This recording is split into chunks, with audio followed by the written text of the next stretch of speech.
ఉప ఎన్నికల వేళ కాంగ్రెస్ పార్టీ నేతల అలకలు బుజ్జగింపులతో ఆ పార్టీ అభ్యర్థికి ఇబ్బందులు తెచ్చిపెడుతున్నాయి. వరంగల్ పార్లమెంట్ పరిధిలోని పాలకుర్తి కాంగ్రెస్ పార్టీ ఇన్ఛార్జ్ దుగ్గ్యాల శ్రీనివాసరావు టీఆర్ఎస్లో చేరుతున్నారన్న ప్రచారంతో ఆ పార్టీ అభ్యర్థి సర్వే సత్యనారాయణ దుగ్గ్యాల ఇంటికి చేరుకొని బుజ్జగించే ప్రయత్నం చేస్తున్నారు.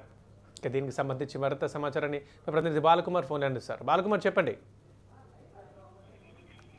పృథ్వీ, వరంగల్ పార్లమెంట్ ఉప ఎన్నికల వేళ టీఆర్ఎస్ పార్టీ ఆపరేషన్ ఆకర్ష్ ని మరింత ఉధృతం చేసింది. కొద్ది రోజుల క్రితం టీడీపీ ఎంపీ గుండు సుధీర్ అనే పార్టీలో చేర్చుకున్న నేతలు కాంగ్రెస్ కూడా షాక్ ఇచ్చేందుకు 2 రోజులుగా పాలకుర్తి మాజీ ఎమ్మెల్యే దుగ్గ్యాల శ్రీనివాస్ తో చర్చలు జరుపుతున్నారు. ఈ నేపథ్యంలోనే ఆయన పార్టీ మారతారని పెద్ద ఎత్తున జిల్లాలో ప్రచారం జరిగింది. ప్రచారంతో కాంగ్రెస్ నేతలు అప్రమత్తమయ్యారు. అధిష్టానం నుంచి ముఖ్యులు దుగ్గ్యాల శ్రీనివాస్ తో చర్చించాల్సిందిగా దూతల్ని పంపారు. ఈ నేపథ్యంలోనే కొద్దిసేపటి క్రితం సర్వే సత్యనారాయణ కాంగ్రెస్ అభ్యర్థిగా ఉన్నారు వరంగల్ పార్లమెంట్ కు.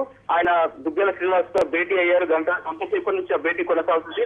ముఖ్యంగా సోనియా నుంచి స్పష్టమైన హామీ ఇప్పిస్తే తాను పార్టీ మారను, పార్టీ ఆలోచన మారను అని చెప్పారు. అయితే పాలకుర్తి నియోజకవర్గ ఇన్ఛార్జ్ విషయంలోనే తాను పూర్తిగా అలకాడించాడు. 2014 ఎన్నికల్లో ఓటమి చెందినప్పటి నుంచి కూడా ఆయన పార్టీకి అంటిముట్టనట్టుగా ఉంటున్నారు. గత డిప్యూటీ చైర్మన్ ఎన్నికల సందర్భంగా కూడా ఆయన టీఆర్ఎస్ పార్టీకి సపోర్ట్ చేశారు పరోక్షంగా అని చెప్పి కాంగ్రెస్ నేతలు ఆయన పార్టీ నుంచి పక్కన పెట్టారు. దీంతో ఆయన అలకాయించారు. అప్పటి నుంచి కూడా అంటిముట్టనట్టుగా వివరిస్తున్నారు. అయితే కొద్ది రోజుల క్రితం ఉప ఎన్నికల నోటిఫికేషన్ వచ్చిన తర్వాత ఆయన పాలకుర్తి నియోజకవర్గ ఇన్ఛార్జ్ కొనసాగారు. అయితే ఆయనను కాదని డీసీసీబీ చైర్మన్ జంగారావు కన్వీనర్ గా వేయడంతో మనస్తాపం చెందిన దుగ్గ్యాల పార్టీపై తీవ్రస్థాయిలో ఆగ్రహం వ్యక్తం చేశారు. నేతలపై మండిపడ్డారు. ఈ నేపథ్యంలోనే ఆయన అంటిముట్టనట్లు వివరిస్తున్నారు.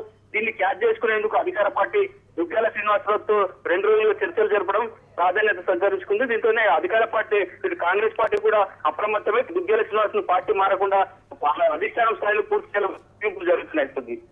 Thank you Balakumar.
బీహార్లో విజయోత్సవ సంబరాలు ముగించుకున్న